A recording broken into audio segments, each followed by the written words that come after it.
now to the lead story tonight. Iran's President Hassan Rouhani has landed in India for a three-day visit. Every which way one looks at it, the visit is significant. From India's perspective, it signals New Delhi's intent to pursue ties with Iran, independent of other countries in the region and beyond, and in spite of competing pulls and pressures.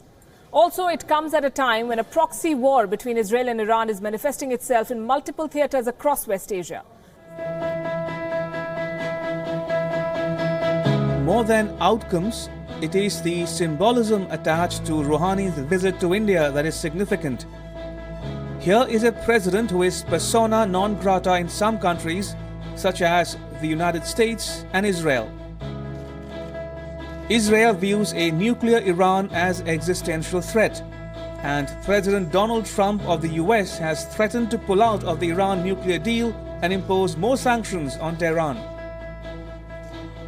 Prime Minister Narendra Modi has invested a great deal of time and energy in strengthening ties both with the US and Israel, but yet has signaled his intent to engage Iran. In doing so, Mr. Modi has possibly showcased the best of India's foreign policy dexterity, maturity, and nimbleness. The visit assumes significance in a regional context too. For one, Israel and Iran have been and are at loggerheads. Their proxy war has manifested itself most recently in Syria after Israel shot down an alleged Iranian drone that entered Israeli airspace, and Syrian forces retaliated by bringing down an Israeli military aircraft. Both Iran and Russia support the government of President Bashar al-Assad of Syria, but Israel fears a so-called Shia arc of influence at its doorstep, extending from Iran via Iraq and Syria all the way to Lebanon. The messaging is clear. India will independently pursue ties with most countries of consequence in the Arab world and the Persian Gulf. In recent months, India has straddled competing narratives or interests in West Asia with finesse, be it the Israel-Palestine conundrum or the Saudi Arabia-Iran rivalry for regional supremacy. If Modi became the first Indian Prime Minister to visit Israel in July last year, he also made it a point to visit Palestine on his most recent West Asia swing. He visited Sunni Saudi Arabia and Shiite Iran in 2016 and travelled to the United Arab Emirates and Qatar too. He has also hosted a number of West Asian leaders in New Delhi. Later this month, King Abdullah of Jordan is expected to visit India. So, is India finally beginning to get its act together insofar as West Asia is concerned? While the jury is out on that one, Prime Minister Modi and his foreign policy team have indicated that his government's neighbourhood first policy is more than just a slogan for them. Ramesh Ramachandran, WION. Some of the biggest headlines in India vis-a-vis Iran in the recent years have had to do with a port. Chabahar is what it's called, the first phase of which was inaugurated barely 2 months back. No mean feat, given the challenges involved. The question now is, can India insulate its strategic investments in Iran from fluctuations in America's policy towards that country? Ramesh Ramachandran once again with this report. It's a question worth asking. In the past, India had to restructure oil payments to Iran because of the United States sanctions. Consequently, oil imports took a hit, trade suffered, and with it, India's ties with Iran. Already, one is hearing a heightened rhetoric from Washington. President Donald Trump is reluctant to honor the Iran nuclear deal reached in 2015 among Iran, the 5 permanent members of the United Nations Security Council, Germany, and the European Union. India's Transport and Shipping Minister Nitin Gadkari believes that any deterioration in the US-Iran ties will not affect work on the development of Chabahar port. In fact, he remains optimistic that the port will become ready for operations by December this year. India and Iran first agreed to develop Chabahar in 2003, but the US sanctions against Iran delayed the construction of the port. Chabahar is located less than 200 kilometers or 100 nautical miles from Gwadar, a deep-sea port in Pakistan's Balochistan province. It is seen as a counter to Gwadar, which was built with China's assistance. The controversial China-Pakistan economic corridor links Gwadar with China's Xinjiang province through a network of roads. Gadkari's Iranian counterpart shared a similar view during his recent visit to India. So from our side, that certainly we are committed to the GCPOA, and also I'm very optimistic that the other parties are committed to this agreement. As you know, that yesterday that we have an announcement from the European Ministers of Foreign Affairs. So although there is some propaganda from US, but however, so far you are saying that the other 5 countries are committed. So I don't think that the US can go alone. So I think US should follow the consensus of the world. President Hassan Rouhani of Iran inaugurated Phase 1 of the Chabahar port project in December last year. India attaches strategic value in developing the port not only in terms of enhancing connectivity with Afghanistan and beyond, but also to counter the Gwadar port leased by Pakistan to a Chinese company for 40 years. The India-Iran strategic collaboration extends to the development of railway infrastructure and sale and industrial production of locomotives too. An Indian state-owned company, Ircon International, has completed feasibility studies on building a railway line worth $1.2 billion linking Chabahar with Zahedan, which falls on the proposed international north-south transport corridor, and a $60 million deal for sale of 200 locomotives to Iran, which will entail setting up of a manufacturing facility in Iran going forward. Ramesh Ramachandran, WION. A review of India-Iran relations will be incomplete without looking at the recent history of their ties, filled with ups and downs. In 1994, Iran came to India's rescue by getting the Organization of Islamic Conference, or OIC, a grouping of Islamic countries, to not push for a United Nations resolution against India on the issue of Jammu and Kashmir. It came about only after the then Indian Prime Minister Narasimha Rao hurriedly dispatched his foreign minister as his personal emissary to talk to the Iranian leadership. At the turn of the millennium, India sought to revitalize ties with Iran. In 2001, then Prime Minister Atal Bihari Vajpayee visited that country, and the two leaders, and 2 years later rather, India hosted then Iranian President Mohammad Khatami as a chief guest at its Republic Day celebrations. Both countries held preliminary military talks and discussed about the Chabahar port, among other issues of interest to the two. But by 2005, relations took a hit after India voted against Iran in the International Atomic Energy Agency, or IAEA, the United Nations nuclear watchdog. And this was the time, remember, when India was negotiating a civil nuclear cooperation agreement with the US, and American lawmakers leaned on New Delhi to curtail its ties with Tehran. Tehran retaliated by cancelling a contract for selling liquefied natural gas, or LNG, to India. For the next decade, India and Iran, the relations remained lukewarm at best, until circumstances injected a new sense of purpose and urgency into the bilateral relationship. But even when ties were not looking up, diplomats of both countries remained engaged throughout. India reduced but did not cut imports of Iranian crude oil in spite of facing problems in paying for it on account of the United States sanctions against Iran. The road to recovery was not without hiccups, though, like the time when Iran's supreme leader Ayatollah Khamenei rigged up the issue of Jammu and Kashmir, much to New Delhi's disappointment. More than trade and economy, it was the logic of connectivity and security interests that was the clincher in this relationship. A hostile neighborhood, China's all-weather relationship with Pakistan, China's foray into the Gwadar deep-sea port overlooking the Arabian Sea, the so-called China-Pakistan economic corridor, and worsening security situation in Afghanistan all weighed on New Delhi's mind as it sought to re-engage with Tehran. The significance of the visit of Rouhani is therefore to be seen in that context. Interestingly, Hyderabad is the city Mr. Rouhani chose as his first stop in India, where he has quite a few engagements, including a visit to the city's famed Makkah Masjid. He will also be interacting with Muslim scholars and intellectuals, apart from members of the Hyderabad Shia community who have been here for more than 400 years. On his 3-day visit to India, Iranian President Dr. Rouhani is spending nearly 24 hours in Hyderabad city, which is his first stop. Besides visiting historical monuments, Rouhani will interact with a cross-section of people, including religious scholars and the clergy. Many historical structures like Charminar and Quli Qutub Shahi tombs have strong influence of Iran. Perhaps this is the reason why Iranian President Dr. Hassan Rouhani has chosen Hyderabad first over New Delhi.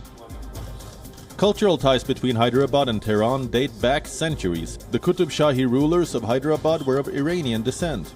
Locals say Iranians are very fond of India and Hyderabad in particular. Hyderabad has got historical connections with Iran, and the rulers who first came here, the Qutb Shahs, they are also from Iran. Basically, they were Shia rulers, but they were very secular rulers. They catered to all needs of all communities, all religions. There's nothing like that. So that is from where this Ganga Jamni Tehzeeb came. Rouhani will be the first Iranian leader to deliver an address from the Makkah Masjid in the city. He will hold a meeting with Iranian community members before leaving for Delhi on Friday evening. Bureau Report, WION. When Parkland was named Florida's safest city last year by an American trade body, not many would have imagined that danger was lurking right there in its alleys.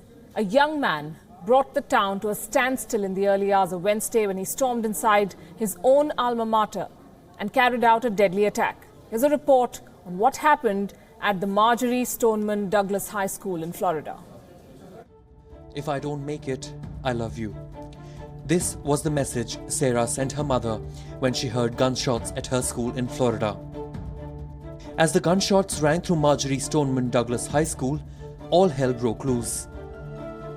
We were talking to each other, but everyone kept swishing each other, and just everyone was pretty scared, and some people were crying.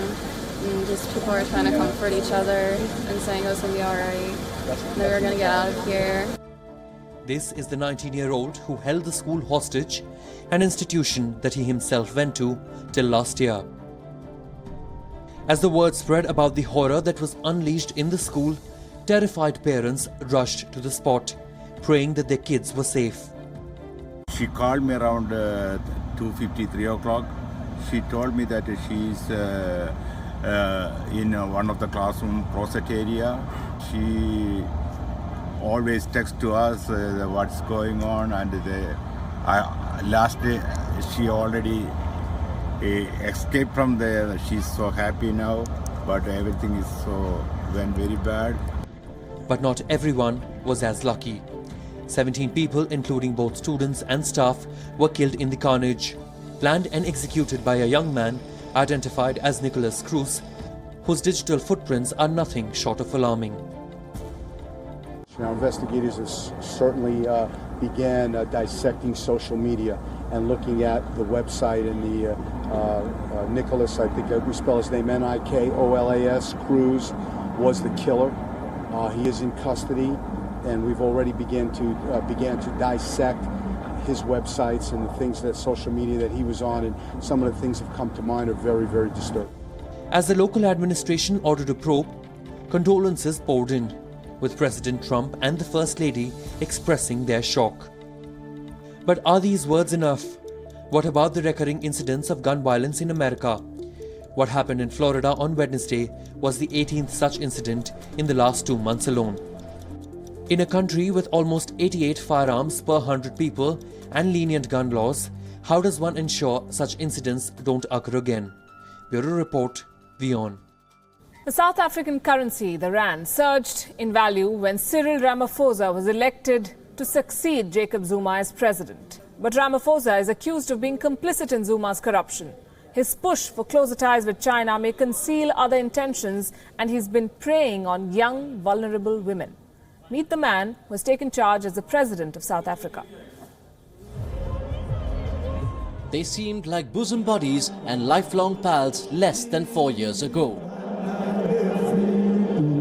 In fact, one of the criticisms against Cyril Ramaphosa is that as deputy president, he kept quiet as the corruption scandals around his boss and South African President Jacob Zuma kept mounting.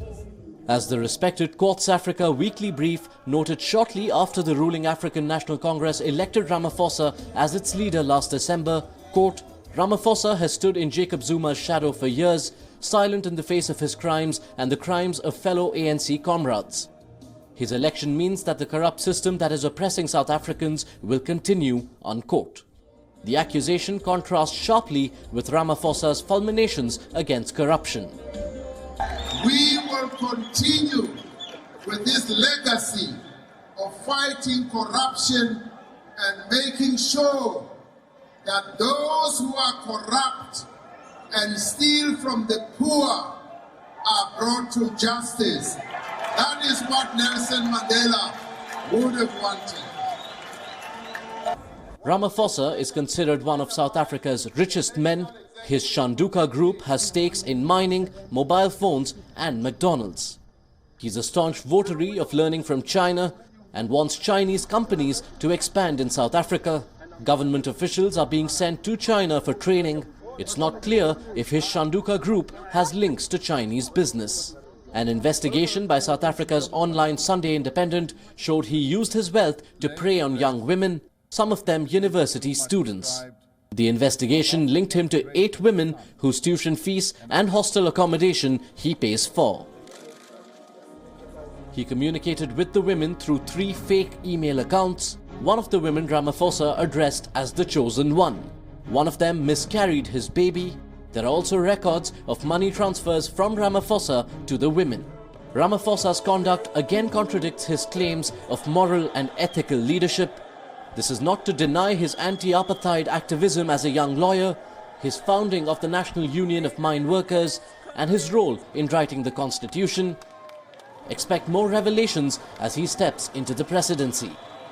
Bureau Report, WION. China is bubbling with excitement as it ushers the Spring Festival or the Lunar New Year. Millions of Chinese clogged railway stations in the rush to head back to their home provinces, while others shopped literally till they dropped.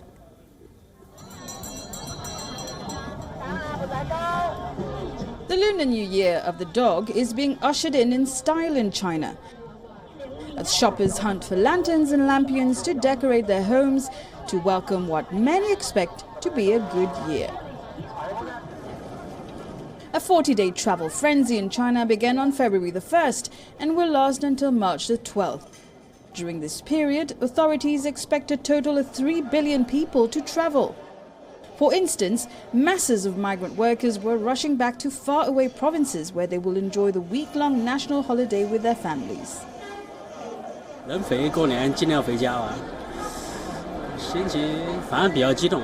我到家比较晚，这一趟车比较晚，应该是在大年30年底到家，所以说还是比较激动的。但是我回去吧，就是想着一家人能团团圆圆吃一顿团圆饭，就特别欣慰。有一个短暂的团聚，然后有一个完美的家庭，这样就感觉挺完美。新的一年里呗，家人都身体健康，自己的事业能够更上一步吧。But there will be no holiday for some, as the dog patrol of Beijing's Forbidden City remains on duty, even if the museum is to be devoid of visitors this festival season. Lucky year for humans perhaps, but not for canines. The dog is the 11th of the 12 Chinese zodiac signs and also stands for loyalty, honesty, and action. Action it was for the Chinese dragon across the world, from Rome to Buenos Aires, where the local Chinese community said farewell to the Year of the Rooster and ceremoniously welcomed the Year of the Dog with displays of their traditional art.